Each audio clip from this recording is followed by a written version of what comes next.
Ko le pe ke o hofanga e talamalu e whanua, kai ata ke whakahokoa to e whatongia o e houwani i he polokalama whakamawhularea ngatonu, whakahoko i he whaifatongia e komsoni whakamawhularea Tonga, le te o Tonga ulua ki mo e whaemahiwa noa, pe ki he live stream, pe si Facebook ko e Tonga Broadcasting live streaming. Ahoni o ko whakahoko ai i Tongani ke FAKA'ILONGA'I ai aho whakamaman lahi o e KAKAI FEFINE. Aia o ko hokoia i e aho walu o maasi wanoa wawha ka i Tongani i he malu o e POTUNGAUE a FAFINE mo e tokangai kina e potpotu TATAU a FAFINE pe mo tangata. Aia o ko iai ai waa koeni i he POTUNGAUE ngahi NGAUE FAKALOTOFONUA. Whakahoko mo tataki ai ai POLOKALAMA o e ahoni i he Digicel Square i loto Nuku'alofa. Aia ko e KAVEINGA kua whakatu mai me he kautaha e ngahi pureanga whakatataha. I he KAVEINGA ko e FAKAIVIA a FAFINE mo ENAU ilo ke TEKINOLOSIA mo TOKONIA KINAUTOLU. Oko iai foki ai lavei i he hoa koeni. Kau whakataha ko i olani mapakai tolo. Pepo ki ai kau FEFINE NGAUE me ngai kulupu FEFINE e KAKAI o e siasi ko e kau fine ofa ko e KINAUTOLU ai kau FEFINE toa kase ko e POTUNGAUE a FAFINE we siliana ko e ngahi POTUNGAUE vaa o e pureanga o nau whakahoko ai ngai whatongia te fito. Ko uhi ko e KAKAI FEFINE a ke ki i he tuunga ke o e angai mo ui mo e whanonga i he taim tatau pe o ke ai lavei ai NGAUE o whakahoko MAHU'INGA pe mo e ngahi kulupu KAKAI FEFINE me ngahi tuko i kolo ai o ke ai whakalaka MAHU'INGA o pito ke whetā ki nima ki he whakalaka ai o ke ai fōke ai lavei ko e lotu whaiwhekao se la latai la kepa ana vei kosa mahim uluaki ko e wholofola mo Luisa manua whetoa tokoni tare kita ke waa mo e tawhaki ko intoka ngai kina ai ngahi whatongia keke ko tope ko e uhi ko e kau whaingata ia ko e eiki tala whekao lahi a Australia ki Tongani iai whoki ai lavei ko polotu eiki polotu whawhanua paunga ko e CEO leo o e POTUNGAUE ngahi NGAUE FAKALOTOFONUA ko e eiki tala whekaulahi a Australia ki Tongani Her Excellency Rachel Moore ka umafo ki ai Ampastoa pea mo e tala whekaulahi no sila ki Tongani. Hakoia i he polokalama e iai ai lea whakahokoia me he Vice Chancellor leo. On me City Whakawhanua Tonga ko Dr. Tankina Moimoi Steen pea e iai pea mo e whakawhiawhia me ite ko e tau olunga me mise lala wanoa watolu wanoa wafa pea doktore vai koloa eiki no pele vaia i he aho whakakoloa koeni. E iai pepea mo e wakai ki he Women in ICT aia ko Selu Kawaka pea mo Anna Jane Langi aia ko iai foki pea mo PTC vea tupu me he POTUNGAUE ai NGAUE FAKALOTOFONUA ka i he tawhaki au e sipoti. Ahoni wakai ki he haueik FAFINE me ngahi mala e kekehe ke nau tōlok nau whakahoko ai NGAUE pia mo e whatongia ko iwi ko e MAHU'INGA ai whanonga ko ia i he aho tataha. Ngai whatongia kekehe o kwhai iai pifoki ai ngai whatongia whakahoko FAKALOTOFONUA ka i taim tatau pe ko e ne whelawei pia mo tua pureanga o na e mahu'inga pe o mahu'inga ai e pikau aki pe mo e ngahi fonua tokoni ki tongani ai ngai kau tafa pule anga tokoni ai umafo ki ai tataki ki kau watonga i ngai whakalakalaka pe o mahu'inga ai fotunga pe mo anga o ngahi whetaki ni makoeni o ko whakahoko me he pange ANZ iai foki ai lawe ko soana aloa lala iai foki ai lawe i he hoa koeni ia ko iai pe moe kau whafofonga me he sector ke kau ki ai Tonga Ladies Association ai ko Joey Mataele aho whakakoloa koeni i he whakahoko whatongia Komison whakamawhalea Tonga ki ono tāritari ai Tonga ono kotope iai fōki ai ngai polokalama ke whakaletio whakahoko ai ngahi tala roto mo tala noa i hala whanonga o e whaifatongia a FAFINE o i kai ngāta pe i api i ngaue anga i ngahi malai ke i he siasi e iau ki ai ngahi kulupo i he siasi whakakolo kai uma afoki i he ngahi ako anga pe au ki ai lavei ai longo mo ui ai ngai whatongia o whakahoko pe ako tala loto ki ai hou e ki FAFINE taim tatau pe whawhetai ki o tō mawhi aku mea o niwa e university o kutau iai whatapu ki he tui o Tonga king tupo ono pehe ki he tahine kuini na nasi pau utuku aho pea moe whale o haa moe ofu tapu pea moe eki pale mia o Tonga honorable po kawa mei liko tapu foki pea moe whakaafe whakalanglangi o e aho kako eki minister ki ngahi NGAUE FAKA'ILONGA'I kako Lord Vaya tapu pea mo whaiwhikau sela latai la kepa mo haa lotu pea tapu foki ke kau tala whikau lahi me he ngahi pule anga muri o tau i heni he pongpongini tapu pea mo i kau taki NGAUE he ngahi POTUNGAUE ai pule anga pea pehe ki he ngahi kau taha i kai whakapule anga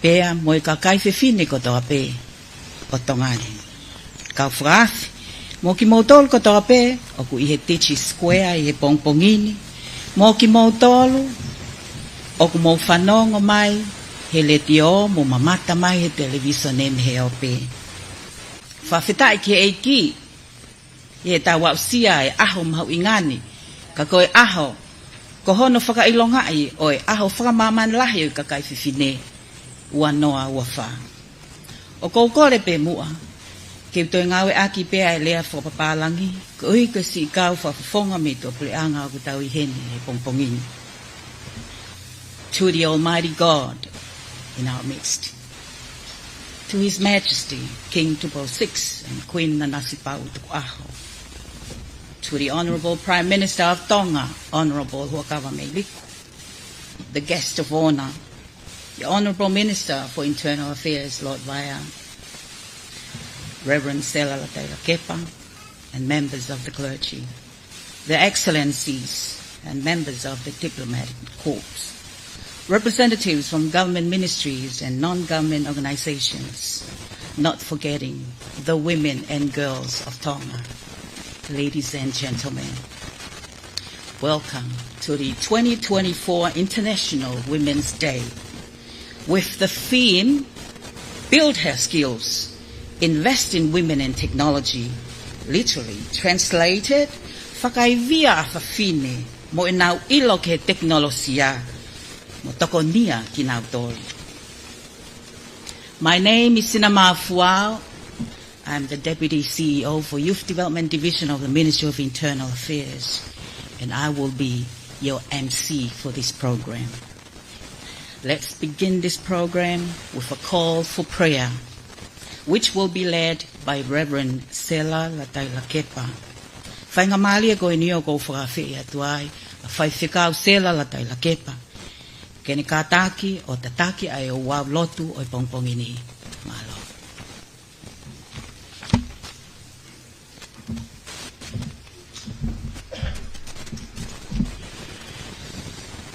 A call for prayer.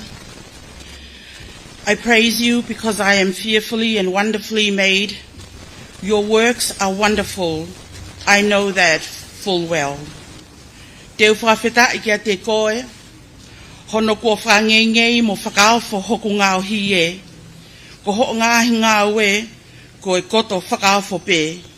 Pe aku mātu aki ilo ia, e hoku lau māli e. Amen. Whakawhei, ai pule ako e ako maalunga ko Tonga. Miss Ana Veikoso, kene o atu ai himi uluaki.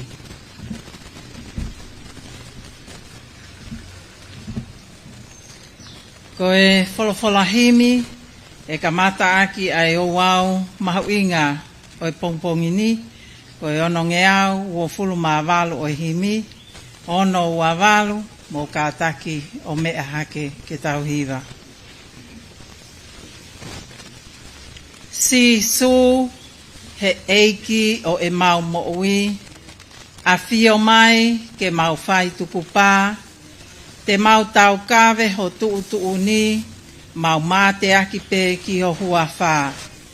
Eik sihova, mohu kelesi, omi haivi ke tokoni mai, te mau ikuna ai tau aheli, tā uluafi he tau o ka whai.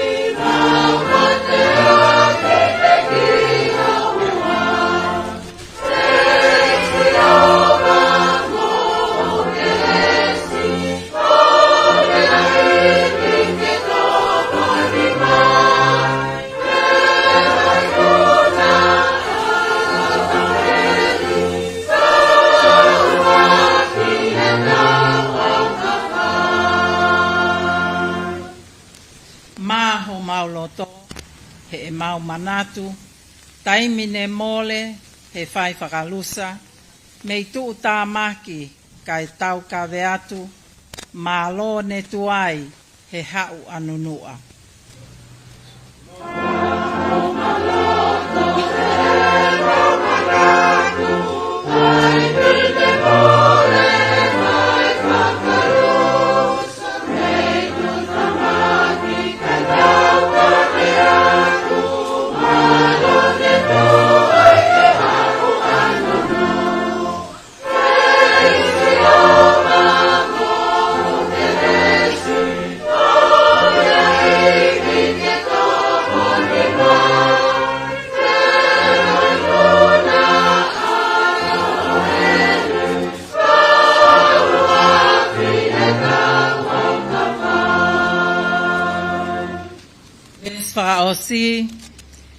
Si suwe wo lava ho ofa e fai ki he palaku fau, te mauli oa ma ai a fiona, nofo o tali ho ngahi whekau. Eik si hova, mohu kelesi, omi haivi ke tokoni mai, te maui kuna ai tau aheli, tā uluafi, e tau o ka whai.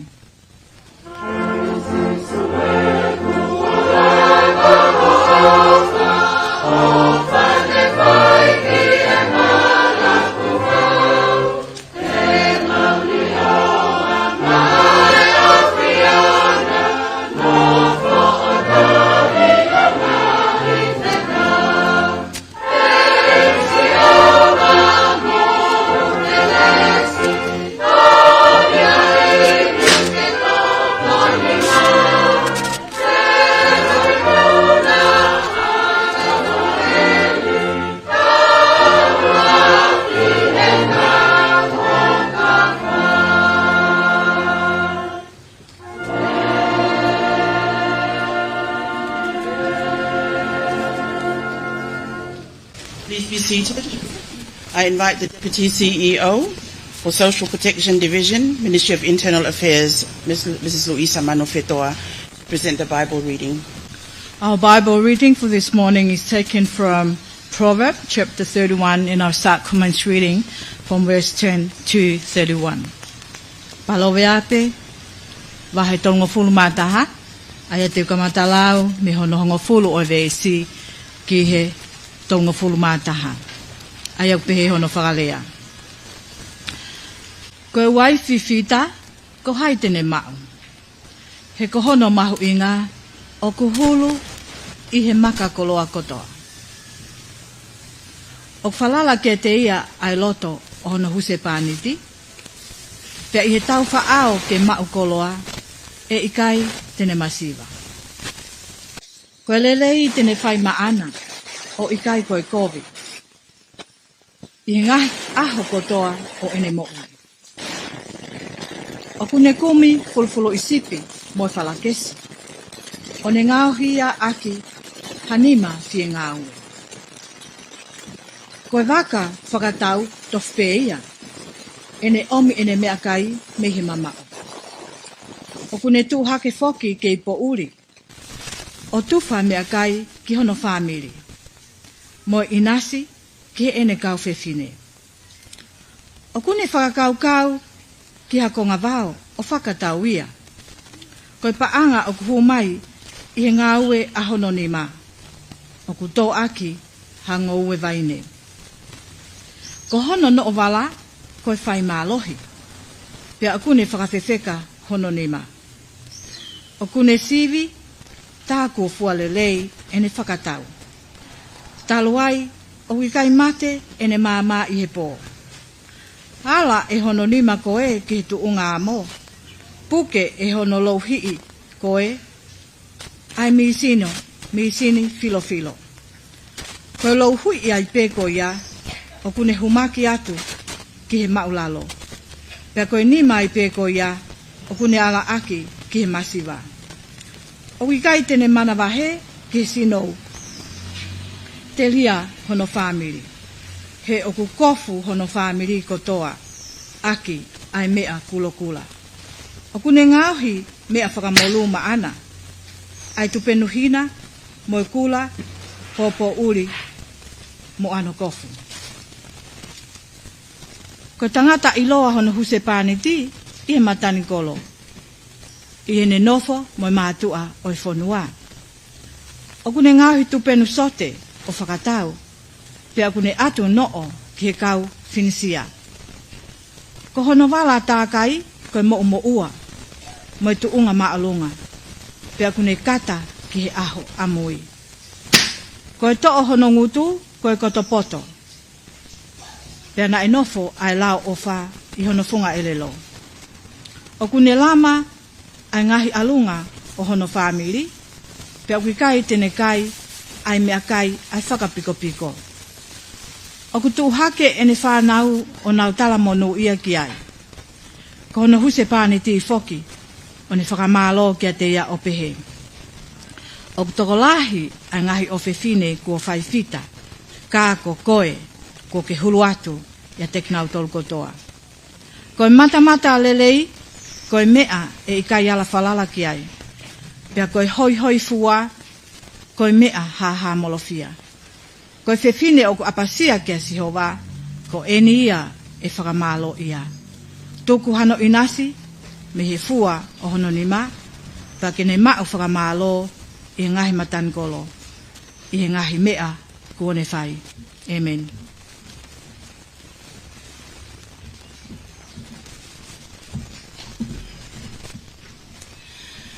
Tapu ki he awhio ai o tuai ho tau lotonga. Whatapu ki he whakawhi whakalangilangi o e aho, ek no pele ai ni awhio, Lord Baya, ko ek minister ai POTUNGAUE ki ngai NGAUE FAKALOTOFONUA. Whakatapu ki he tau whakatau kei POLOKALAMA i pongpong ko e ni, pe a kōkole ke u whamalmalu at pe i he ngahe whakatapu ko ni Elsia Whaki, ka ata ke whai hatalangu fuha ki POLOKALAMA, ko e whai haki vahevahe ma ki tau tolu, ki mua, pe au toki whai ha tau lotu. For the benefit of our friends here, non-Tongan speaking friends, I will be presenting a short message based on the reading for this morning, Proverbs 31. And the message for this morning is the technology of the virtuous woman. On this International Women's Day and the call to invest in women, we are thankful for the theme of the Ministry of Internal Affairs, Build Her Skills, Invest in Women and Technology. Proverbs 31 outlines the qualities of the virtuous woman who is presented with a challenge, is equipped with resources and scientific knowledge, and who industriously seeks to transform those resources and knowledge in a way that meets her needs. This is the essence of technology. Proverbs adds an extra dimension to the equipping of women with technological knowledge. That extra dimension is the fear of the Lord. Technology in the hands of a godless and arrogant woman is venom to the family and to the nation. God-fearing women equipped with technological knowledge is worth more than rubies. The safety net of the technology of the virtuous woman is a heart that is filled with fear and reverence for God. Ke leson ina elau, leson ilo aya me tohi poto, ai poto ko ia ko Solomone.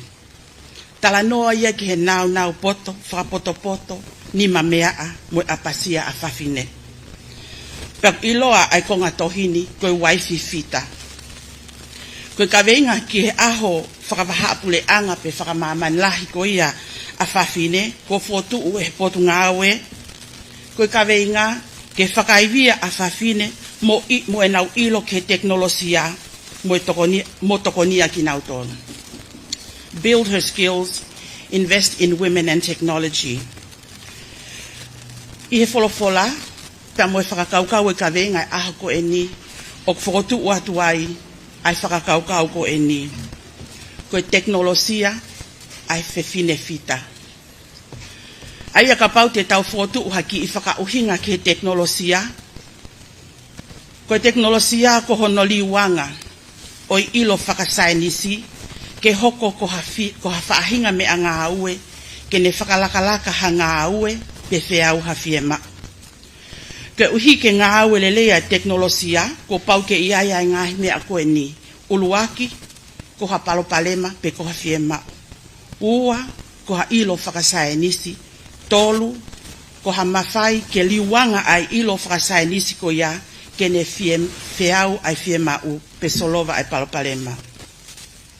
O whakalau e he palove pi e ngahi nau mahu'inga o Hawaiifi whai fita. Ai o kuhoko ai ia ko ha FEFINE mahu'inga angi e he makakoloa. Ka I he whakakaukau e teknolosia, o kukatoi pe ia I he talanoa ai FEFINE fita, ai ngahi elemeni ti koe ni uluaki. O kia ai whiemau ai FEFINE fita. Ko ene whiemau talamai e palove epi. Ko ha whaunga ke ne tauhi lele ai hono huse pāniti, mo hono whamiri, mo hono whale. Ke nau mawhana, pia ke nau mawhona, mo nau whiefia, mo whiemarie. O kia mo elemeni ti koe ai ilo whakasaenisi. Koe ilo ke whahinga koloa o e atakai. Koe ilo whakaekonomika. Koe ilo whakatupu koloa pe ni mamea. Koe ilo ke whakapolokalama I ne taimi mohe mo ne taimi a. Koe ilo I ai whakamaketi o ne koloa. Ke whiunga mo e whaahinga kakai. O talanoa pe ki ai a palove. Pea ko hono tolu e nau ko e ni. Ko hono liwanga o fo I ilo whakasainisi ko ia. Ke whiau ai whiemau. Ka ko hono maari e. He uwhai peia e he FEFINE fita ai liwanga ko ia. Ko ia peia o kune ilo, ko ia peia o kune kumi, ko ia peia o kune ngāohi, ko ia peia o kutu uhake kei po uri, ko ia o kutuwha, ko ia peia o whakakaukau, ko ia o whakatau, o kutoa, o kwhai mālohi, o whekewheka hono ni mā, ko ia o kusivi. Iyo. Whaipe e ne whirio I, o ne liwanga ai ilo whakasainisi ke whiau e ne whiemau. Ma'uai pe ene fua, matangi ene mea kotoa, pia whakatou mata ua haa FAFINE. Talamai e palovepi, alai nima ko e, ke tuunga hamo, nima e taha, puke e honolohi I, ai misini filo. Kone kakato ia ai siakari o teknolosia, he kua wheau ai fie mau ai waifi fita. Talamai he palovepi, tai misinou, kai ke mana vahe ia, he kukofu hono family aki ai mea kulokula. Ngao hie mea whakamolu, kofu tupenu hina moe kula popo uri, toi whakataua te tupenu sote, pea fie maari hono family, I he riwanga kone whai, ke wheau e fie mau. Kaukai koe ngata anga ia, o teknolosia o FEFINE fita. Koe teknolosia o FEFINE fita, o toki whakakakato ia, e haloto o ku apasia o tua. Koe to'o hono ngutu, koe kotopoto. Koe lao ofa, o ku nofo ia I hono elelo. O ku ne lama taimi, maaha kakai kehe. Ono family, koe masiva mo e maulalo, pe kui kai ke whakapiko. Iyo, o tok tu hake lewa hono ene whanau o talamonu, pe koe huse pani tiok ne peheange. FEFINE, toko lahi ka o FEFINE whaifita, ka koko ia. Hulu hake koe, ya TEKINOLOSIA no kotoa. Koe ne toki a ua uia, ai teknolosia, ai FEFINE whaifita. Koe teknolosia, whaifatongia, tōnunga, ki he otua, pea moe tangata. O ku hoko ai apasia otua, koe mama whakatokanga, I he waha noa, o tau ataina o teknolosia. O kui kai aonga ai ilo whakasainisi kua liwanga, ka pau ko hame aia, ke tau mama o ai, mei he eiki. O ku whakatu utamaki ai ilo whakateknolosia, o ka ikai ioua, mo ilo I oe otua. Ka oka whetaki nima, iyo, o ku mauluta ai fonua. Pea koe kakato anga ia, o FAKAIVIA, o FAFINE, ke ilo ke teknolosia, ko haloto o apasia o tua. Mauaia e family o tokangai kina, fonua o mauluta, kakai o kutu umarie, I he ofa tauki, mo e ofa fefoaki aki, hakakai o whakamooni, ki he leleo e nofo ki he eiki. Tau teu o whai maha a FAFINE I he ahako e ni. Whai pea I tō kakia o ilo whakateknolosia, ke pao tau toloaki a nau whanonga. Kai tō mua, whariki atu mua, I ho tau ngāhi loto. Ai whala ko ia, ko iako naki a Solomone. Ko teknolosia o FEFINE fita, o ku aufi aki ia, haloto, o ku apasia o tua.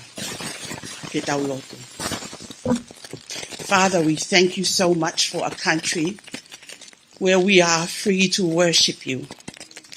And we thank you, O God, that you have instilled in our hearts fear and reverence for you. For we know that development and progress without you will be dangerous for our country.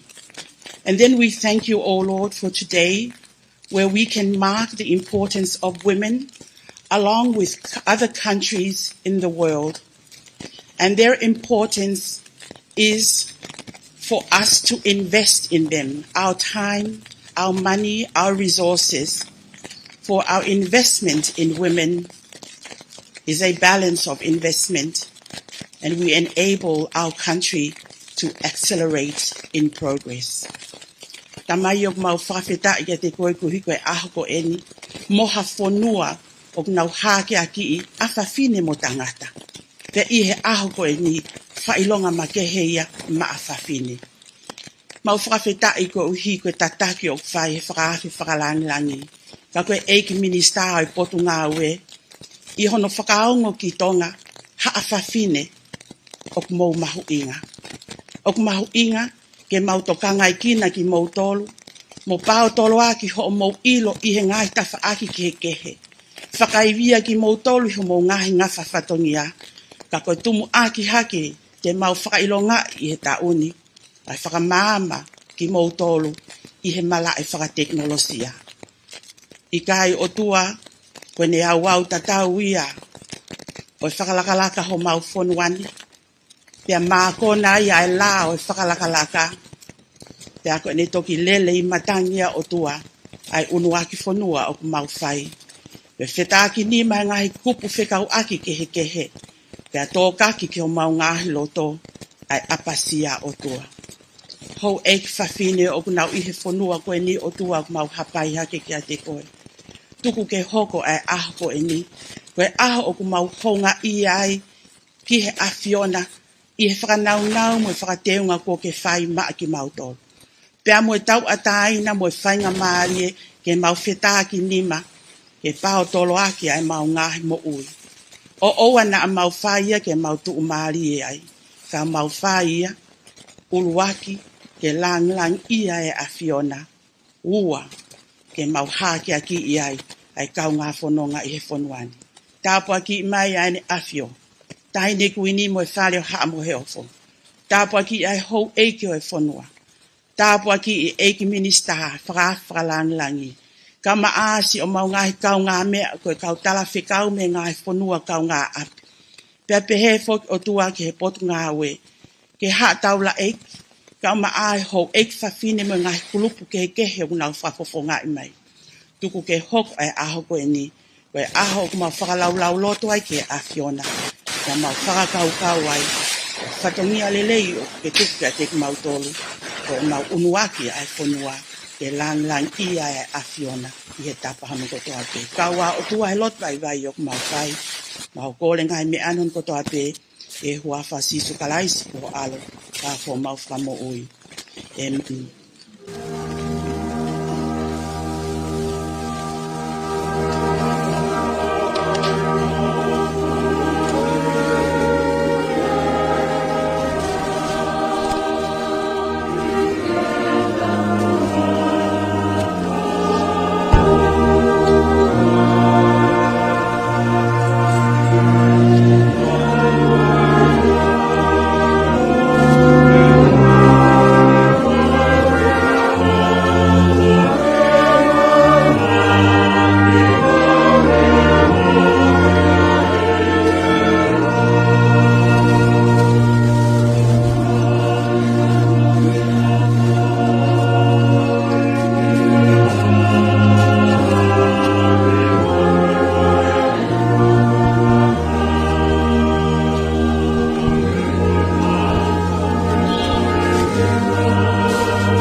Malo at whaifika sela, tai laki pai lotu lele, ni tataki ake tau wau oi pongpongini.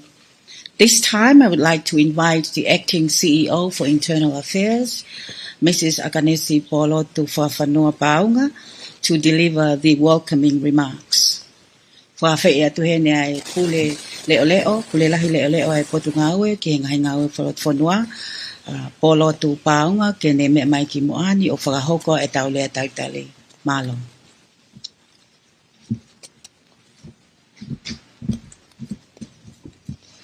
Te whanga ngai whakatap kakato na e whakahokat e tau MC he pongpongini. Kau to e whangamaria ko e ni ke whakahoko atu ai lea tautali o e aho whakakoloa ko e ni. May I acknowledge the presence of the guest of honor, Lord Vaya, the Honourable Minister for Internal Affairs and Minister responsible for women's and gender equality, honourable members of the Cabinet, Your Excellencies, the High Commission from Australia, Your Excellency, the New Zealand High Commission, Your Excellency, the Ambassador of the People's Republic of China, and members of the diplomatic corps and development partners, the Reverend Biliana Puloka, Reverend Sela Latai Lakepa, and members of the clergy, Dr. Tankina Moimoi, the distinguished thematic speaker for this morning, the principal of Tonga High School, Ana Veikoso, who led our prayers with a hymn. I would also like to warmly welcome representatives of government ministries and departments, representatives of the NGOs, and representatives of the private sector. I would also like to warmly welcome the women community group representatives here, who will be the first cohort of the pilot on a training on technology, e-safety, and computer skills. This will be the second part of our marking of International Women's Day, which will be this afternoon. So the program this morning to mark International Women's Day in Nuku'alofa for 2024 is only but one of a lot of programs being rolled out not only in Tonga but the world. It is so pleasing to see Tongan young women entrepreneurs, women experts and specialists in their fields of work, sharing not only their achievements, but their pathways and challenges and how they overcame them.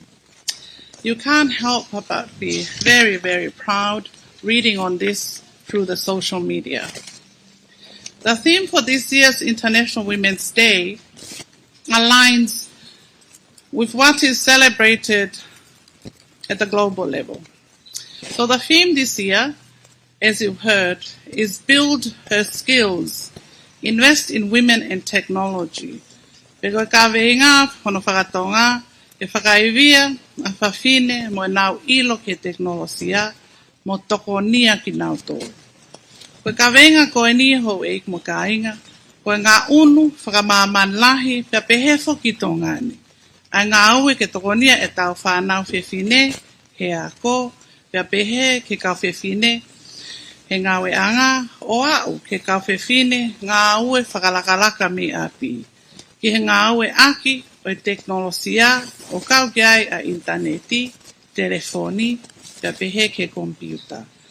O fiafia e pot NGAUE a ek minista, pot NGAUE, ngahe NGAUE whalotofonua, ke NGAUE whakataha, mo e kautaha, ko Tonga Women in ITC. Ke whakahoko ai POLOKALAMA he ahoni, he pongpongini, pa pehefo ke hota. Ho ek mo kainga, te mo mea mai ke ngahe lea maarie, pa pehefo ke ngahi whame ite, o kawai e tau mis he lala, o tau anoa a whaa, se tita manuku. O ko atu heni, mo hataritari maafana, a ka wifi a kau polisi, malo se o mo lava mai, te malo e popo. O mau fia ke taitalelei ai tonga kotoa. O mo mea heni i he Digicel i Nuku'alofa ni, kai tautau te fito ke aki motoru he hou eike FAFINE. Te aki aki motoru kotoa o mo mea mai he ata moerea. Whakatauangi ke mō mao ha aho fia he whamanatu o e aho whamamalahi o FAFINE. Once again, Honorable Guest of Honor, Your Excellencies and distinguished guests, welcome.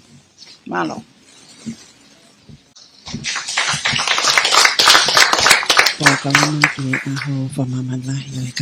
Thank you, Acting CEO.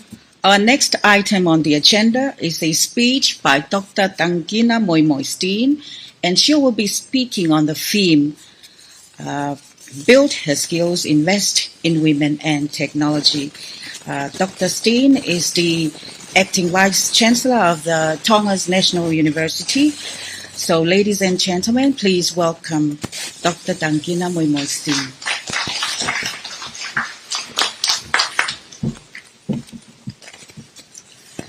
Tapu mo afia o tua mas mafi, aia o kune iheni mo ki tau tolu i pongpongini.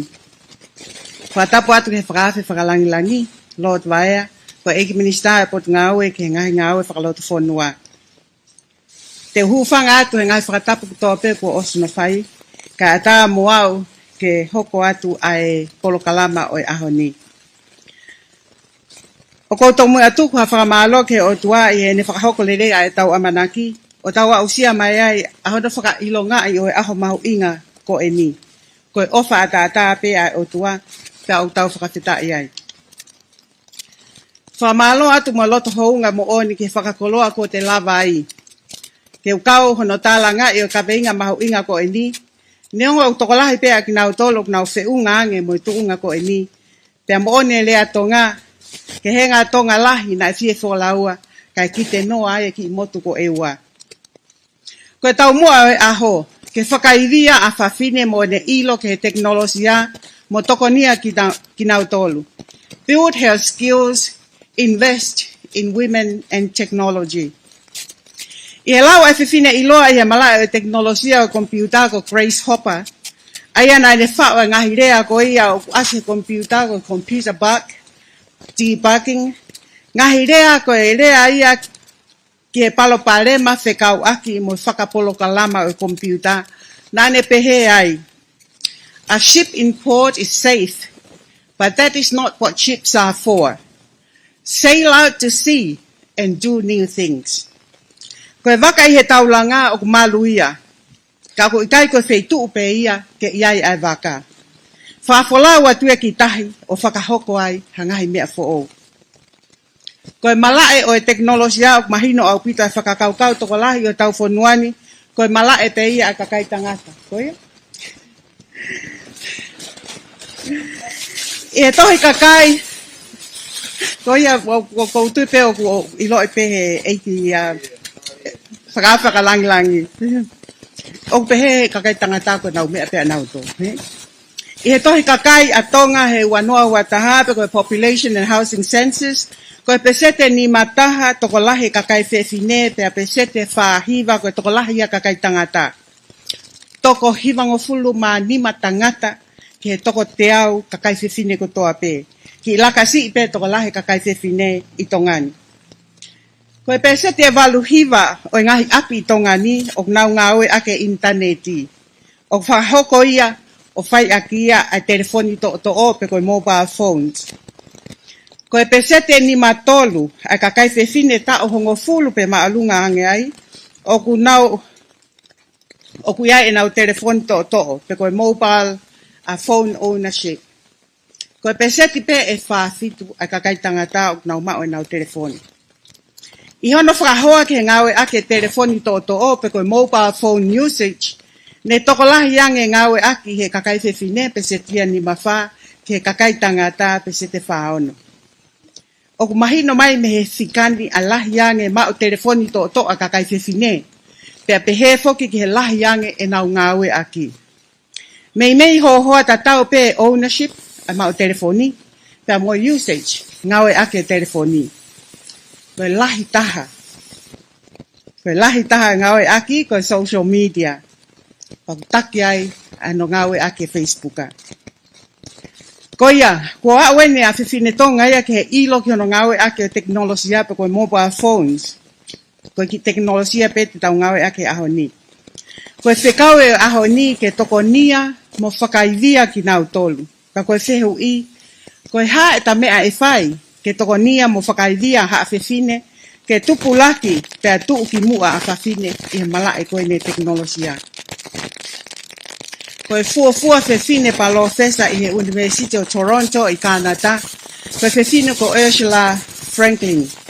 Koe na ne whao e tohi I loa I he malae ako wha computer koe maamani mo oni o teknolosia pe koe real world of technology. I hono whaka eke pena e fia I he ne hoko ke tuunga palofesa I he teknolosia. Koe ne tarina ne pehe. Na aku fuu fia au pito. Koe uhi he nae uhinga ia e toe iai hani ihi kehe. Te toi repeat ya tueni. Na aku fuu fia au pito. Koe uhi he nae uhinga ia e toe iai hani ihi kehe. I was really happy to get my professorship because it meant there would be others. Koe waka ko I taulanga. Ka ko ikai koe feitu pe ia ke ia waka. O whia mao ke wholau atu ke he moa nā, mo I tahi loloto, he koe wheitu uia e mao wai a ika lalahi mo ika maka. Pea e tesi ia e whoki a maa lohi, ta mo lelei o I waka ko ia. Koe whia onga e taha ne ongo I he palofesa koe ni he ne mo ui whakaake te mika, koe ne mamata ki hono tu uaki mo whakalaka I o kakai FEFINE, o ku alupe taimi mo nau I iki ange, o toi I iki ange. A kau fine mui o nau I he tuunga, o totonu pe ke nau mau, o nau mau a lahi mo whakalangi, pea mo whatongia te nau lava o fuesia ko ia, ko ha lava mea mo oni. I he whakapalangi o ne pehe, the one great joy that I felt in my academic life is seeing the promotion of women. They got younger and younger.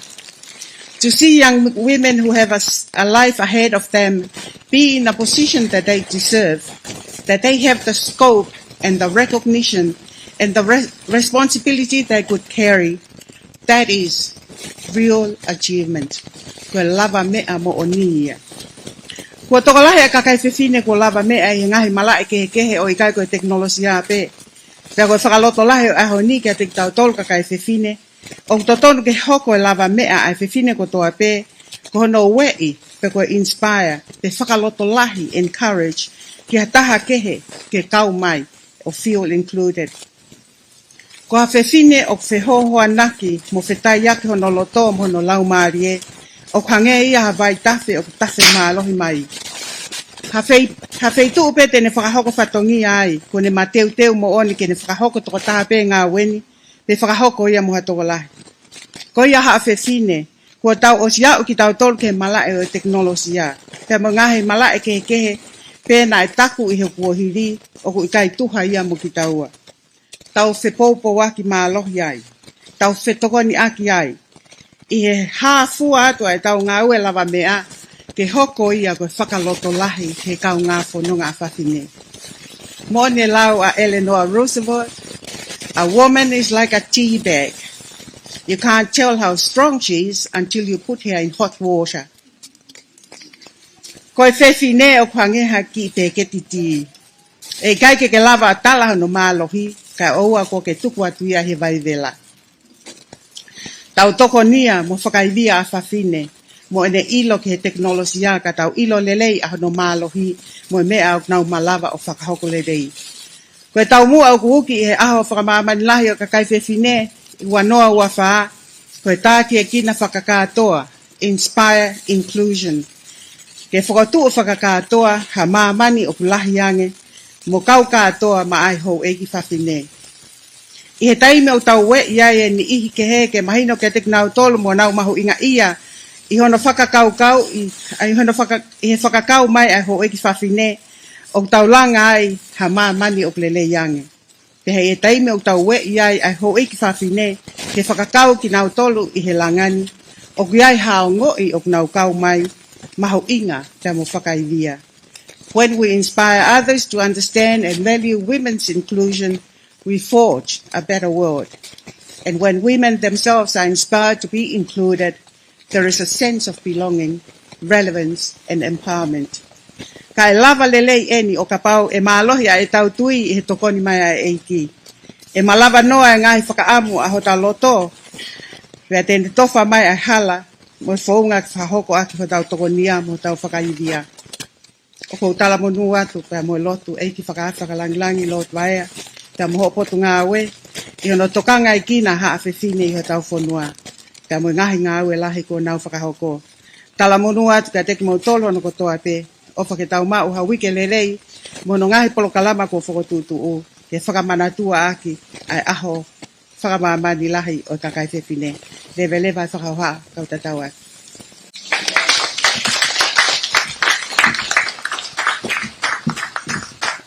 Whamalo atu toke tā tangkina Moimoi Street i he lea mālie na e toki whakahoko.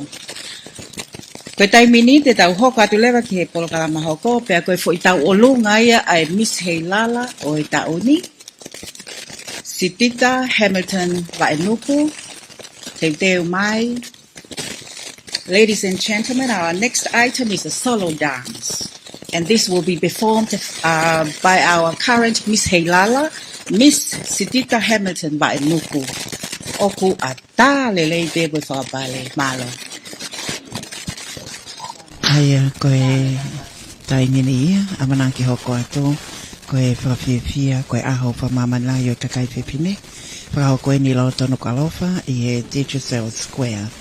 Pea oko iai, ai hau e whawhine o e whanua, kau whawhawhonga me ngai sektoa keke. Me he wa a NGAUE ai kautaha, ai ngahi puleanga whakatahataha ki he KAKAI FEFINE, UN Women, pea pehe whoki ki he Sitita Hamilton Vaenuku. Malo.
Mali e whameite. O kau puke e whainga mali e koe ni ke u whakawhi ia e whakawhalangi o e aho. Ka koe eiki minista o e Potungaue ke ngai ngau e whakatfonua Lord Vaea. Ke whamole mole pe mua. Kai tō hakoloa o e whakatahani. Now I would like to invite the guest of honor, the Honorable Minister for Internal Affairs, Lord Vaea, to please deliver the keynote address.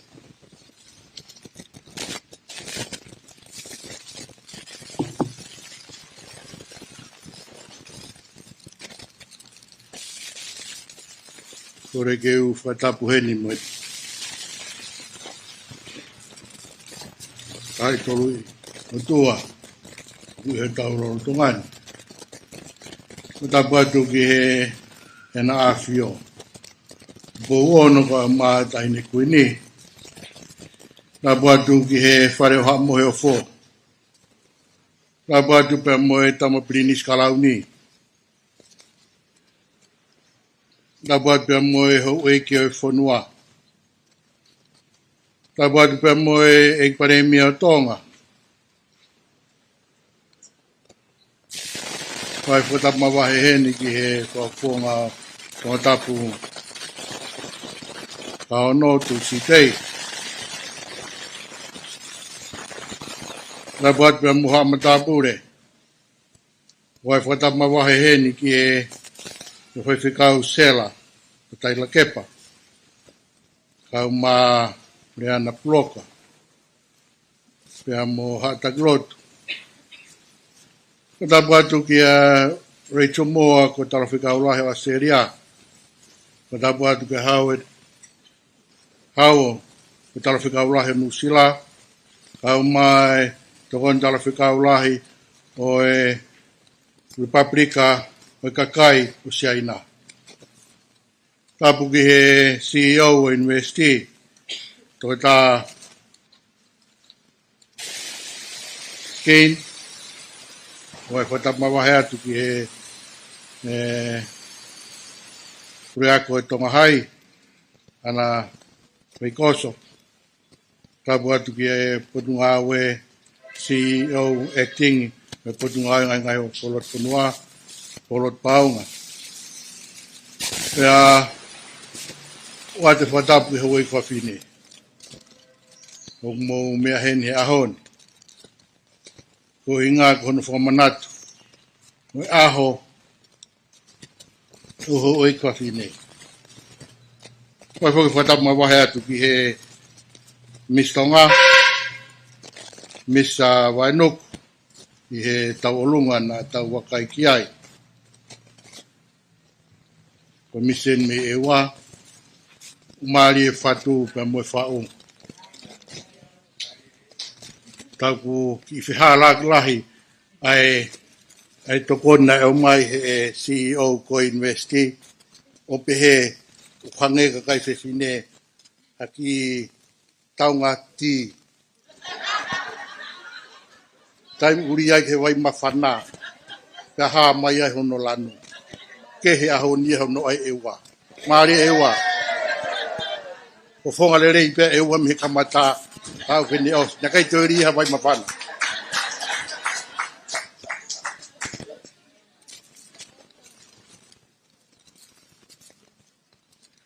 O kou fia i he taulo nuku o whakataha i he pongpongi ni.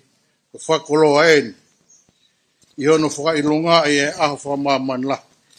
O hau e FAFINE e tau wanoa ua wha. O fia he wakai hifo o taha peeni ngahi POLOKALAMA o whakahoko i he tauni i he mahina koe ni ko maas. E whamanatua e MAHU'INGA o e KAKAI FEFINE i he e tau mo ui. E whamiri lotu NGAUE mo e tau ngahi, NGAUE palakalaka. I POTUNGAUE o ngahi NGAUE FAKALOTOFONUA, o taha ngahi wa, o wa ko ke TOKONIA, ai ngahi NGAUE whakalakalaka FAFINE, pe pehe ki ngahi NGAUE ke tau mai FAFINE mo TANGATA. Ko lau ta weni hono whakahoko ai POLOKALAMA ko ni i POTUNGAUE a FAFINE. Ka o kuiai mau pe hono KAVEINGA.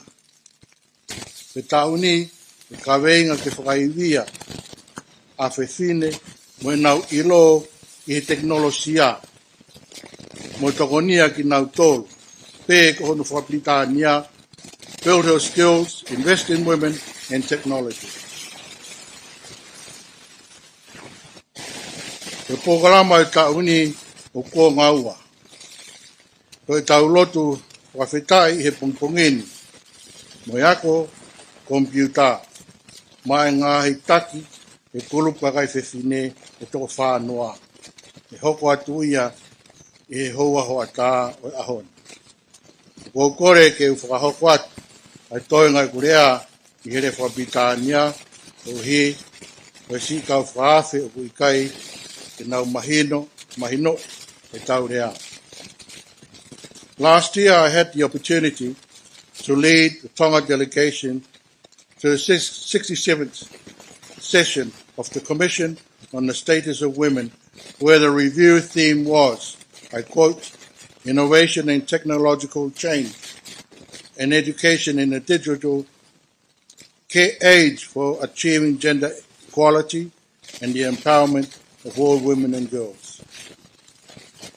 During this session, the government of Tonga stood with fellow members in reaffirming that it is essential that all women and girls not only benefit from technology, but also participate in the process from the design and the application, monitoring and evaluation stages. Over the last 12 months, the Ministry of Internal Affairs, through the Women Affairs and Gender Equality Division, has held a steady focus on building the digital literacy and safety of women and girls here in Tonga. In September 2023, a delegation from Tonga, consisting of representatives from both government and civil society organizations, attended the Safe and Equal Online Spaces Symposium, a regional conference on the technology-facilitated gender-based violence co-convened by the Pacific Women-led SPC and Australia's E-Safety Commission. During this symposium, the Australian E-Safety Commission launched the technology-facilitated gender-based violence training frontline workers in the Pacific, and in February this year, the training was piloted here in Tonga with 30 frontline workers from both government and non-government organizations in Tonga undertook this training for 2 days. Today, in continuing the focus on technology and the digital space, representatives from 40 women's development groups will undertake training in computer basics to support record keeping, documentation, and reporting of the work of their groups, and to also build some basic knowledge on online social media safety. Beyond today, the Ministry of Internal Affairs is committed to continue to work with stakeholders and partners to build the capacities of workers and community through similar initiatives, which has been made possible through long-standing partnerships. We would like to acknowledge the following development partners for their support: the People's Republic of China for the donation of these computer laptops, the financial support of the Government of Australia through Pacific Women Lead at the Pacific Communities, SPC, and the technical support of the Tonga Women in ICT team, whom our partnership we have made possible today. On behalf of the Ministry of Internal Affairs, I thank you sincerely for joining with us to mark 2024 International Women's Day, and for your oncoming commitment to gender equality on this digital age. Ko whakafonga atu I hen, hapopoak talamono, me paremia mo preanga tonga, ke kakai FEFINE ko toa e whonua. Opo ke mumau, a aha whonu tāpuak, pēr mo fia, pēr mo KINAUTOLU KAKAI TANGATA, ke tau pōpōua, ke FAKAIVIA a FAFINE mo ENAU ilo, ke TEKINOLOSIA, mo e TOKONI KINAUTOLU. Ko whamalo atu hen, ko no inga koe mo mea mai tola, ai kau CEO, e Mehe University, Dr. Steen, kau maa whokea ana weikoso, kai pihe ki siasi, kau maa ki mautolu ho wei FAFINE. Mahu'inga pito e ahoni, koe ki ngata pehe o mouhoko koe kakai, o e whonua pe mo e api, ngai whae, ka mouto e laka atuen ki whakalaka, o e whakaona po ni. Ai NGAUE ake teknolosi, o ngā ke tokongai, ai kai mi pe mo hono ko ngā ka uma toki ai ako. Ai wai popo lahi atu ki mautolu, ka tawang ki mo mao, ka sāpat, ka mo toi ngai tau he monu o kai whakai FEFINE, mo i popo ngai mātua tangata. Maro api.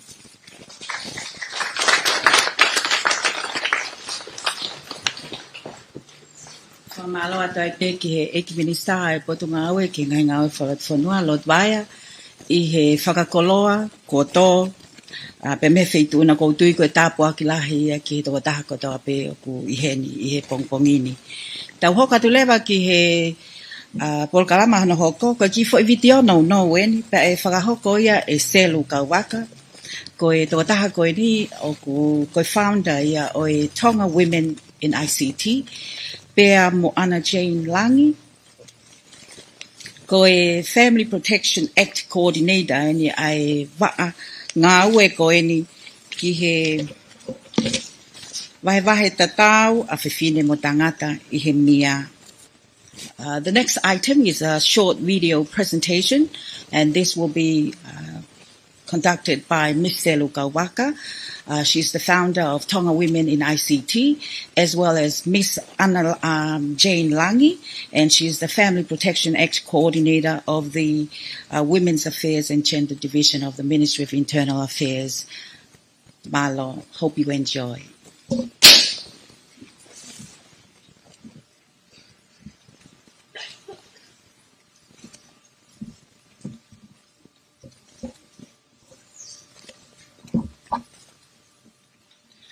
Kole ke hufanga ngai whatap ko oso na whaki me muani ka ata mo fine motu ani ke whai haki I whaiwanono. Good morning and greetings to all our prestigious guests.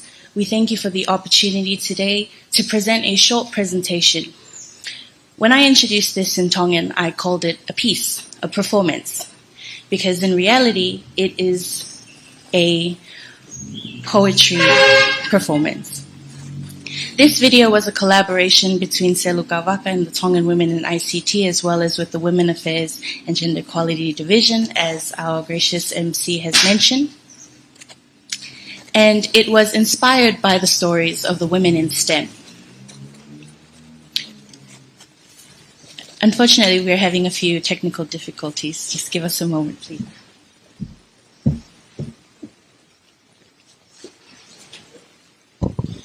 Tonga ko ia ai POLOKALAMA ke ono FAKA'ILONGA'I a ho FAKAMAMANI o te kai FEFINE ke whakahoko e NGAUE ki he nau FAKATEKINOLOSIA ai a tene tōku mai ai fo I video no ko ngai ata ko ni o kone hulu ia ai KAVEINGA ko whakatu ki he tau wanoa wa wha FAKAIVIA a FAFINE mo ENAU ilo ki he TEKINOLOSIA pia mo TOKONIA KINAUTOLU. Hange ko ia ko whakahoko ai NGAUE me he whaonga koe kautahai au takai FEFINE I he ICT pe koe nau FAKATEKINOLOSIA o e Tonga Women in ICT I Tongani pe a ko whengawe akia sero ka waka having a special theme of investing in women and technology, technology decided to play a little joke. So just because the time is already set aside, I will read the poetry live. Mom, I had the most beautiful dream. It was about the life of a marvelous woman. She had a goal since she was young, but it went through changes along the way. And still, it did not slow her down. She picked up a pen and turned it into a sword, noting down every success. She kept track, most importantly, of all that failed, and turned it into fuel, nonetheless. Fuel for a fire to conquer a field that has a new face in every age. What once was strictly machines and codes is now in every aspect of this time and day. She learned how to use technology to work for and not against her. She did not fear how fast it grew. She simply gathered her skirts and walked faster. The same way she turned a house into a home, a grocery list into a meal, and the chaos of life into a system. She learned to ride the waves of time and technology with little resistance. To master new skills is not hard for her. She knows learning happens every day. So imagine what more her mind can do if she is given support and a safe space. To learn and teach her sisters and children, a duty she has carried for generations. To teach a man is a wonderful thing, but to teach a woman is to educate a village. So she happily set out on a mission to bring more women into ICT. It made them no less of a woman to pursue big dreams and no less of a man to work in a team. And that being said, I watched the heartbreak as well as the glory of being first. First in a field, first in the trenches, but often the last to go home. Because there is a cost of choosing greatness, and they told her she could not do both. You cannot be a mother and get a promotion. If you choose ambition, you must abandon your soul. But she has been doing it all for ages. She has loved and fought for her family. Whether it is by making the meal or buying it, she is still a woman taking care of her business.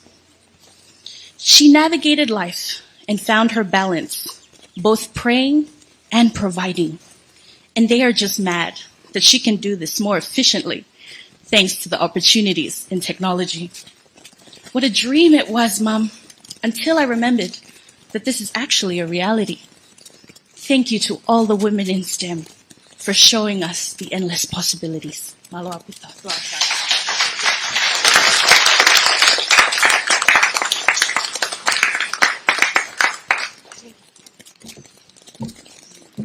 Whamalo atu ana Jane.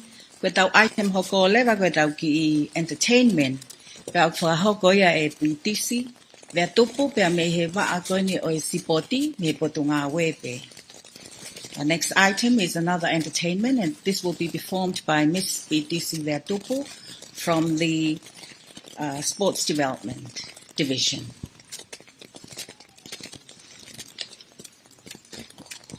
Koe tau olungai amana ke pakauko me he maa o e sipoti malumalu e POTUNGAUE ngai ngau e FAKALOTOFONUA ko PTC Vertupu.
Whamalo atu pitisi vea tupo e tau olunga mali e.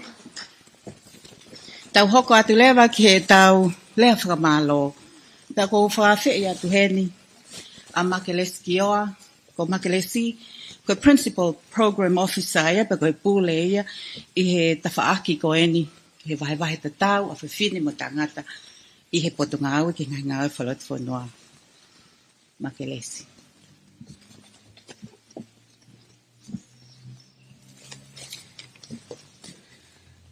Whakatapu ki he tue o langi. Whakatapu ki whalanglangi lot vaya. Kakai minista e pe NGAUE whaatofonua. Tuke o hawatu he ngahi whatap kotoa pe ko oso noa whaki. Me moane ka lava ke whahoko atu haki whamalo. Fie whafonga I atu e pe NGAUE whaatofonua. Ka peke ta whaaki o vahevahe tatau a FEFINE pa mutangata. Ha whamalo loto honga ia mooni ke kau whafofonga e ngahi fonua. Kau pure ako, takilotu, kau pesnisi, kau ngawe whakamea, uatu heni mo whamalo lo tonga ia, ki Tonga Broadcast Commission, ka pehefoki ke Broadcom. Whamalo ke ngawe policy, ka pehefoki ke kau wifi. Whamalo lo tonga ia foki heni ki a sitita vanuk, ko hi, ko netali lei e whakawhi. Pia whamalo foki, ka te TATAU hono katoa, he vahevahe, hai tau taimi, ki tau kauwhata, mo ki mautolu I hono FAKA'ILONGA'I, o e aho whamamani lahi, o KAKAI FEFINE. Tau kauwhata, me lot lelei o e aho, he whakamalo ki he otua, I hono whakalaolao a natula, mono whakaola lelei o e ahoni. I kai hale a whiunga ke whai aki, ha whakamalo, ka koe whakaamuange pe I tāpue kina aki mautolu mehelangi. Excellencies, distinguished guests, on behalf of the Ministry of Internal Affairs Wage Division, I would like to extend my heartfelt gratitude to you all for taking time off your busy schedule to join us in celebrating International Women's Day. Sincere thanks to the sponsors, SPC, and the Ministry of Internal Affairs for enabling this event to happen. Thanks to those who were part of this event. Malo Alpito o MAHU'INGA. Thank you one and all for helping us make this event a grand success and a memorable one. Malo Alpito tua ofatu.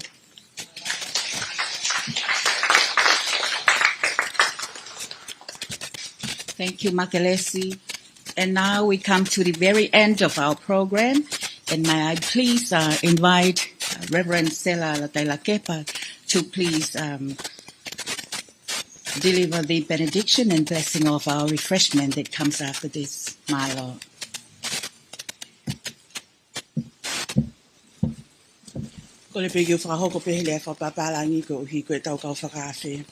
Let us pray. Dear God, we thank you so much for bringing us to the end of this program. May you bless each and every one of us as we continue today and enjoy the wonderful messages and the help that is provided for women. We also ask you, Lord, to bless the refreshments that have been prepared. May we partake of them and may our bodies be nourished to do thy will. And may the grace of our Lord Jesus Christ and the love of God the Father, fellowship of the Holy Spirit be with us now and forevermore. Amen.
Koe kakatoia ai POLOKALAMA ai au ko FAKA'ILONGA'I he pongpongini ai ahau FAKAMAMANI o KAKAI FEFINE patonga iange koe konga hono wa e to whakahoko ia ki he tungi colonnade ai a koe whakatewhito ia i he KAVEINGA koe ni FAKAIVIA a FAFINE mo ENAU ilo ki he TEKINOLOSIA mo TOKONIA KINAUTOLU ai au ki ai amanaki na tau kau whakataha i he POLOKALAMA koe ni ai ngahi whakamatala kai umafo ki a ngai whakainohino pe a toko mai ai pe a mai ngai whakalotolahi pa hi kono FAKAIVIA ai KAKAI FEFINE e pinistau e POTUNGAUE ngai ngau whakalotofonua me atu me he whakataanga ni e Digicel Square e no pele vaya pe foki ki he kau whafofonga whakadiplomatika ngai whanua mori i Tonga ni Republika o e kakai o Siaina kai pehe foki ke eiki talawhikaulahi a Nusila eiki talawhikaulahi a Australia moi howe ki whakaafe i he whakatahangani ko KINAUTOLU e KAKAI FEFINE me he ngahi sektor kekehe o e society i he ngahi businessi i he ngahi POTUNGAUE ai pureanga kau whakataha i ahoni pe a mohono POLOKALAMA Patawangi pe mo tala manu hoko atu ai ngahi whatongia keke me he tau anoa wafa ke tau whanonga i e KAVEINGA koe ni koe hi koe whakalakalaka o e teknolosia. FAKAIVIA FAFINE mo ENAU ilo ke teknolosia mo TOKONIA KINAUTOLU. Ia e whakamalo mo e whakatawangi te tau ke i whetakini mai pe e ngai whatongia o whakahoko. Wa au e KAKAI FEFINE e malu o e POTUNGAUE ngai ngaue whakalotofonua. Whakawhanga ia to e whakamalo me whakahoko whatongia o e ahoni me he Digicel Square. Mai moana musika lautaha moli. Malu e lone kai umaafo kia moala e lone. Manatuwa ka kwa urak mata moala. Malo apito homo mea mai ka mo mea.